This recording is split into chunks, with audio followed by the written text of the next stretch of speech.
Assalamualaikum warahmatullahi wabarakatuh. Kami dari kelompok 2 ingin mempresentasikan tentang statistika uji normalitas yang disusun oleh Rahma, Dea, Denis, dan Devi. Definisi uji normalitas adalah mengukur perbandingan data empirik dengan data berdistribusi normal, karakteristik yang memiliki mean dan standar deviasi yang sama dengan data empirik. Data terdistribusi normal adalah salah satu syarat data parametrik sehingga data memiliki karakteristik empirik yang mewakili populasi. Namun, untuk memberikan kepastian, data yang dimiliki berdistribusi normal atau tidak sebaiknya digunakan untuk statistik normalitas, karena belum tentu data yang lebih dari 30 bisa dipastikan berdistribusi normal. Demikian sebaliknya, data yang banyaknya kurang dari 30 belum tentu tidak berdistribusi normal. Untuk itu, perlu suatu pembuktian uji statistik normalitas yang dapat digunakan di antaranya chi-square, Kolmogorov, Smirnov, Lilievora, dan Shapiro-Wilk-Jarque-Beer. Fungsi densitas distribusi normal diperoleh dengan persamaan sebagai berikut, seperti gambar yang tertera di gambar.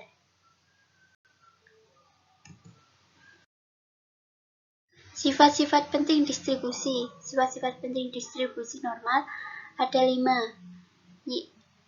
Kalian bisa baca sendiri ya. Uji normalitas chi-kuadrat. Metode chi-square atau x kuadrat untuk uji goodness of fit distribusi normal menggunakan pendekatan penjumlahan penyimpangan data observasi tiap kelas dengan nilai yang diharapkan. Rumusnya seperti di gambar ini.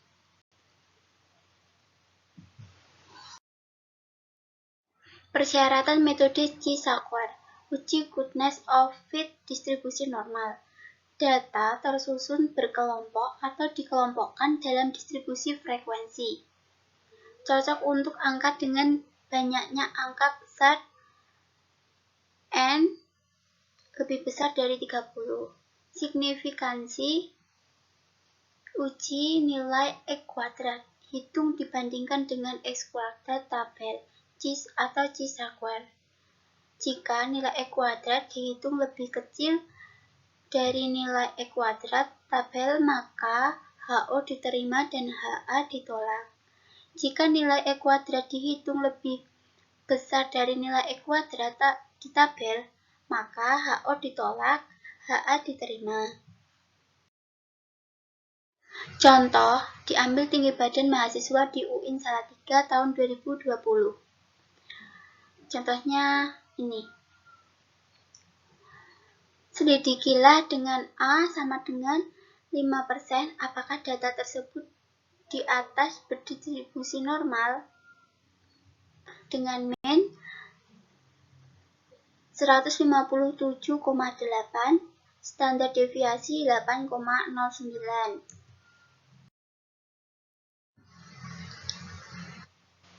Dan ini cara penyelesaiannya, kita mencari hipotesis. HO, populasi tinggi badan mahasiswa berdistribusi normal. H1, populasi tinggi badan mahasiswa tidak berdistribusi normal. Kedua, kita mencari nilai A. Nilai A sama dengan level signifikansi, sama dengan 5%, sama dengan 0,05. 3, kita mencari rumus statistik penguji, seperti di gambar ini. Luasan Pi dihitung dari batasan proporsi hasil transformasi Z yang dikonfirmasikan dengan tabel distribusi normal atau tabel Z. Ini cara pengerjaannya seperti ini, seperti di gambar. 4. Derajat kita mencari derajat bebas dengan cara df sama dengan k min 3 sama dengan 5, min 3 sama dengan 2. Kelima, kita mencari tabel.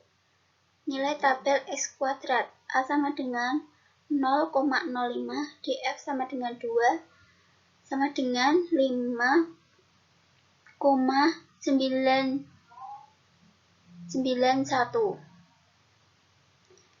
Bacalah selengkapnya tentang tabel Chick-Square.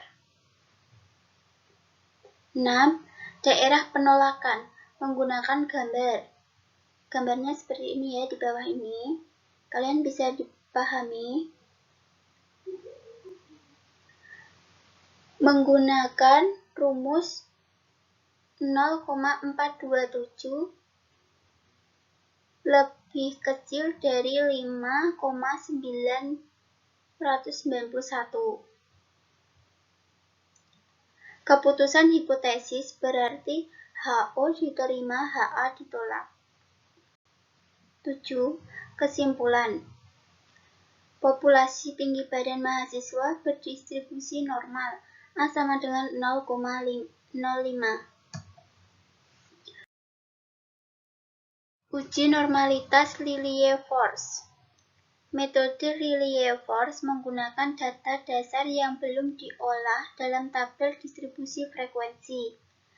Data ditransformasikan dalam nilai Z untuk dapat dihitung luas kurva normal sebagai probabilitas kumulatif normal. Probabilitas tersebut dicari bedanya dengan probabilitas kumulatif empiris. Beda terbesar dibanding dengan tabel Lilliefors. Ini tabelnya. Syarat uji Lilliefors. 1. Data berskala interval atau ratio. 2. Data tunggal atau belum dikelompokkan pada tabel distribusi frekuensi. 3. Dapat untuk N besar maupun N kecil. Signifikansi uji Lilliefors.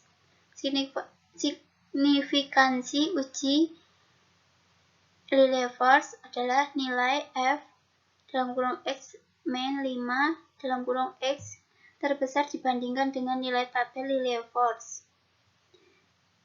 Jika nilai F dalam kurung X min SX terbesar lebih kecil nilai tabel Lilliefors, maka HO diterima dan HA ditolak. Jika nilai Fx min Sx terbesar lebih besar dari nilai tabel Lilliefors, maka HO ditolak dan HA diterima.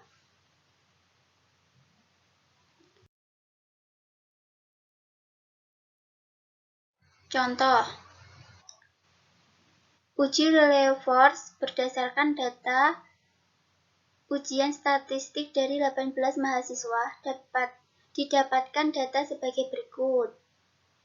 Seperti ini. Apakah data tersebut di atas diambil dari populasi yang berdistribusi normal? Cara penyelesaiannya menggunakan rumus Lilliefors. 1. Mencari hipotesis. 2. Mencari nilai kritis Lilliefors. 3. Statistik pengujian, yaitu tabel ini seperti di gambar. 4. Derajat bebas, mencari derajat bebas. 5. Nilai tabel.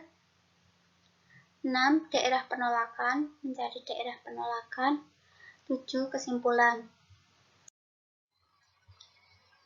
Metode Kolmogorov-Smirnov. Metode ini caranya sebagai berikut. Nih, ini tabelnya. Persyaratan uji Kolmogorov-Smirnov adalah A. Data berskala interval atau ratio. B. Data tunggal atau belum dikelompokkan pada tabel distribusi frekuensi. C. Dapat untuk N besar maupun N kecil. Metode ini mirip dengan metode Lilliefors.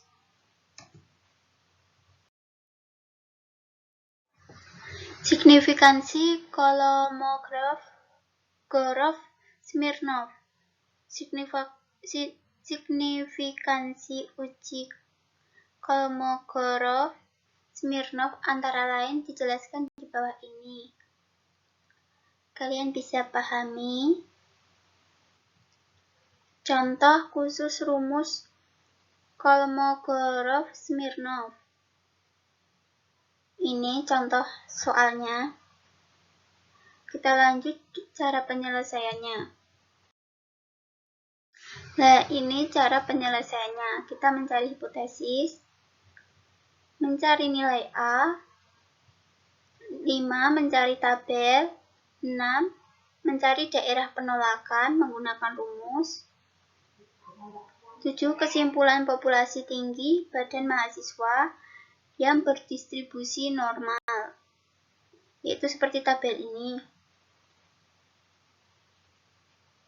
Seperti tabel ini tabel nomor 3, statistik pengujian. Pengertian uji Shapiro-Wilk. Uji Shapiro-Wilk adalah sebuah metode atau rumus perhitungan sebaran data yang dibuat oleh Shapiro dan Wilk. Metode Shapiro-Wilk adalah metode uji normalitas yang efektif dan valid digunakan untuk sampel berjumlah kecil. Dalam penerapannya, para peneliti dapat menggunakan aplikasi statistik antara lain SPSS dan STATA. Rumus uji Shapiro-Wilk. Seperti gambar di bawah ini, ada 3 rumus. Dan ini syarat dari uji Shapiro-Wilk adalah sebagai berikut. Data berskala interval atau ratio, data tunggal, data dari sampel random.